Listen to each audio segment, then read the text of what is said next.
4 రకాలైనటువంటి ఇల్లులుగా ఉండాలంటండి ఈ ఆలయం అనే ఇల్లు. మొదటి ఇల్లులో దేవుడు ప్రవేశించాడు. ఆ ఇల్లు ఎవరిదంటే ఆదాము అనే హృదయము అనే ఇల్లులోనికి ప్రవేశించాడు దేవుడు.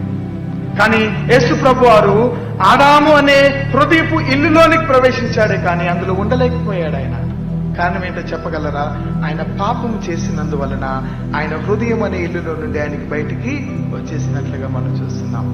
రెండవ ఇల్లు ఆయన సిద్ధపరచబడినటువంటి దేవాలయము. సిద్ధపరచబడిన దేవాలయం అనే ఇల్లులోనికి ఆయన ప్రవేశించాడు కానీ బయటకు వచ్చేసాడు. ఎందుకనంటే అది కట్టడములతో కట్టబడినటువంటి ఇల్లుగా ఉన్నది. ఆ ఇల్లులో యేసు ప్రభు వారు నివాసం ఉండలేకపోయాడు. మూడో ఇల్లు సంపూర్ణ దేవాలయం అనే ఇల్లు. దీనిలోకి కూడా ఆయన వచ్చాడు. అదే మానవ శరీరం అనే దేవాలయపు ఇల్లు. కానీ దీనిలో నుండి కూడా ఆయన బయటికి వెళ్ళిపోయాడు. ఎక్కడి నుండి బయటికి వెళ్ళిపోయాడంటే సిలువ మీదకి ఎక్కటానికి ఆయన బయటికి వెళ్ళిపోయాడు.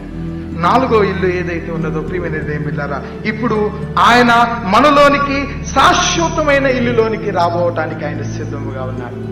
ఈ ఇల్లు పేరేంటంటే శాశ్వతమైనటువంటి ఇల్లు. ఇందులోనికి రావాలంటే నీవు నేను ఆయనను మన హృదయం అనే గృహములోనికి మనం ఉంచుకోవాలి. నివాసం ఉండటానికి ఆయన సిద్ధముగానే ఉన్నాడు. మనం ఆయన చేత దిద్దుబాటుగా లేక శుద్ధీకరింపబడితే తప్ప ఆయన మనలో ఉండలేడు. ప్రియమైనది బిళ్ళరా,